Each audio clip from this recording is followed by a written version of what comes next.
ইসলামের পক্ষে শক্তি, ইসলামের বিপক্ষে শক্তি, ভারতের পক্ষে শক্তি, ভারতের বিপক্ষে শক্তি। আগামী নির্বাচন হবে ইসলামের পক্ষে, ইসলামের বিপক্ষে, ভারতের পক্ষে, ভারতের বিপক্ষে। আর আগামী নির্বাচনে জিতবে যারা, যারা ইসলামের পক্ষে, ভারতের বিপক্ষে, তারাই জিতবে ইনশাআল্লাহ।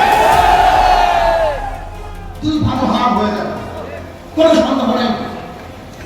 এদেশের মানুষ ইসলাম ফোবিয়া, হাজারো মানুষ ইসলাম ফোবিয়া, ইসলামকে ভয় পায়। এক গাজাওয়ালা ইসলাম ক্ষমতা আসলে আমার গাজার অবস্থা রাখতে হবে। আমি তো গাজা তো গাজা ছাড়া থাকতে পারি না। আমি বললাম বাবা তুমি বাস্তিতে গিয়ে গাজা সেবা করতে পারো না? আমি তো কেন? তার পরিবেশ নেই। আমি বললাম ইসলাম ক্ষমতা আসলে গোটা বাংলাদেশ বাস্তিতে পরিবেশ হয়ে যাবে, তোমাকে গাজা সেবা করতে হবে না। তার প্রমাণ কি? আজকে এখানে হাজারো মানুষ আছে যারা বিড়ি পান করেন, দুধ পান করেন, এরকম কি একটা লোক ওখানে নাই? এখন পান করেন না কেন? কেন নিষেধ করছি, বাধা দিছি, কি নাই? ঠিক ইসলাম হুকুমত আসলে পরিবেশ থাকবে না, আপনি এমনিতে ভালো হয়ে যাবেন। চুরি না মনে করেন ইসলাম ক্ষমতা আসলে আমার চুরির অবস্থা রাখতে হবে। আমি বললাম তুমি চুরি করবে কেন? ক্ষুধার্ত, স্ত্রীর জন্য, ছেলের জন্য, মেয়ের জন্য তোমার চুরি করার দরকার না। সরকার দায় দায়িত্ব নিয়ে নেবে। তোমার ছেলের, তোমার মেয়ের, তোমার পরিবারের দায় দায়িত্ব সরকারের থাকবে, তোমাকে চুরি করতে হবে না। তুমি চুরি করা করো।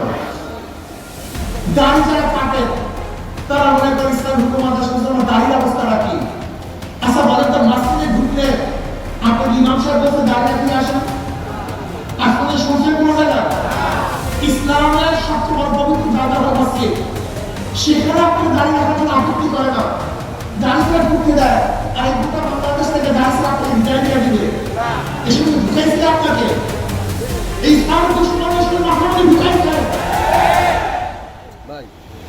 আমার হাজারো মহিলারা যারা পর্দা করে না, এটা ধারণা যে ইসলামী ক্ষমতা আসলে আমাকে প্রস্তাব মধ্যে সব ভারতে ঢুকাই দিবে। ইসলামের মধ্যে বাড়াবাড়ি নেই, এমন পরিবেশ সৃষ্টি হবে তুমি আদর্শবান হয়ে যাবো। কষ্ট হবে না, ইসলাম করবে, জুলুম করবে, অত্যাচার করবে না। ইসলাম ক্ষমতা আসলে কি হবে? প্রত্যেক অধিকার বাস্তবায়ন হবে, প্রত্যেকের প্রাপ্তি তার টানে টানে বুঝবে ইনশাআল্লাহ। আমি সমস্ত বাবাকে বলবো, এই 53 বছর পর্যন্ত বিভিন্ন মানুষদেরকে বিভিন্ন দল থেকে ক্ষমতা নিয়েছেন, বারবার পরীক্ষা করেছেন, ওরা বারবার ফেল করেছে। আমরা অনুরোধ করবো আগামী নির্বাচনে শুধু ইসলামকে পরীক্ষা করুন, একটা বার পরীক্ষা করুন। যদি ফেল করে জীবনে আপনাদের কাছে আসবো না। একটা বার পরীক্ষা করুন, শুধু একটা বার।